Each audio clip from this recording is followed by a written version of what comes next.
दुनिया की भीड़ में कभी कभी कुछ चेहरे ऐसे होते हैं जो दिखने में तो आम लगते हैं, लेकिन उनकी कहानियां आसमान में लिखी जाती हैं। हर रोज हम सड़कों पर किसी भिखारी को नजरअंदाज कर देते हैं, पर जरा सोचिए क्या होगा अगर उसी भिखारी के पास छुपा हो एक ऐसा सच जो हमारी सोच, हमारी इंसानियत और हमारी पूरी दुनिया को हिला दे। ये कहानी है एक ऐसे टूटे हुए दिल की जिसने मरते मरते भी दूसरों को जीना सिखा दिया। शहर की एक पुरानी गली में एक वृद्ध भिखारी बैठा करता था। लोग उसे भिखारू बाबा कहते थे। पुरानी धोती, कांपती हुई आवाज और आंखों के पीछे छुपा था एक गहरा राज। हर आने जाने वाले से वो बस एक ही बात कहता, बेटा 1 रुपया दे दे दुआ के साथ।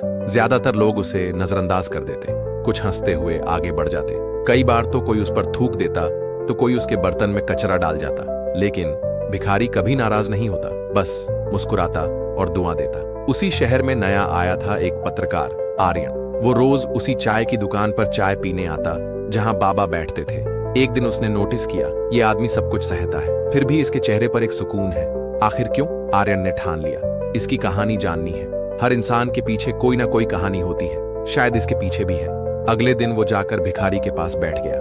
नमस्ते बाबा, मैं आर्यन हूँ, आपकी कहानी जानना चाहता हूँ। भिखारी मुस्कुराए। बेटा, कहानियां वो सुनाते हैं जिनके पास कुछ बचा हो, मेरा तो सब कुछ खत्म हो गया। आर्यन ने अपना कैमरा निकाला। मुझे लगता है आपके पास सब कुछ है, बस लोग देख नहीं पाते। भिखारी बोले, ये मशीन सच दिखाती है या सिर्फ सच का एक हिस्सा? आर्यन मुस्कुराया, ये तो आप ही बताइए। कई दिनों तक आर्यन रोज आता, बातें करता, लेकिन बाबा हमेशा पहेली में जवाब देते। एक दिन बोले, जब मैं चला जाऊं तब मेरी वसीयत पढ़ना, तब समझ आएगा कि पत्थर के दिल में भी एक कहानी होती है। आर्यन हंस पड़ा। बाबा, आप अमर हैं, आप कभी नहीं जाएंगे। भिखारी की आंखों में आंसू आ गए। बेटा, सब कुछ अमर नहीं होता। और 2 दिन बाद भिखारी गली में नहीं दिखे। लोगों ने कहा मर गया होगा, क्या फर्क पड़ता है एक भिखारी के होने या ना होने से। लेकिन आर्यन बेचैन हो उठा। उसने हर गली की तलाश की। आखिरकार एक कोने में, एक झोपड़ी में भिखारी की लाश मिली। भिखारू बाबा का शांत चेहरा। उनके पास थी एक छोटी सी डायरी, बहुत संभाल कर रखी गई। पहले पन्ने पर लिखा था, मेरी मृत्यु के बाद ये डायरी सिर्फ आर्यन पढ़े, रामकांत मिश्र। आर्यन ने पढ़ना शुरू किया और उसका पूरा शरीर कांप उठा। डायरी पर लिखा था, मेरा नाम रामकांत मिश्र है, कभी इस शहर का सबसे बड़ा बिल्डर था, पैसा, नाम, ताकत सब कुछ था, लेकिन धीरे धीरे सब कुछ खो बैठा। अपने रिश्तों से, इंसानियत से और आखिर में अपने आप से भी। मैं कभी किसी गरीब को देख भी नहीं सकता था।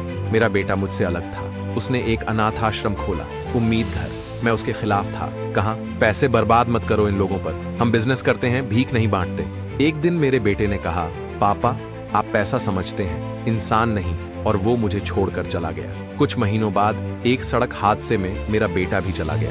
तब समझ आया असली दौलत क्या थी, और मैंने सब कुछ छोड़ दिया। चाहा कि दुनिया मुझे एक भिखारी समझे, ताकि मैं देख सकूं इंसानियत अब भी जिंदा है या नहीं। आर्यन फूट फूट कर रो पड़ा। जिसे लोग ठुकराते थे वो कभी करोड़ों का मालिक था और अपनी गलती सुधारने के लिए खुद को मिटा दिया।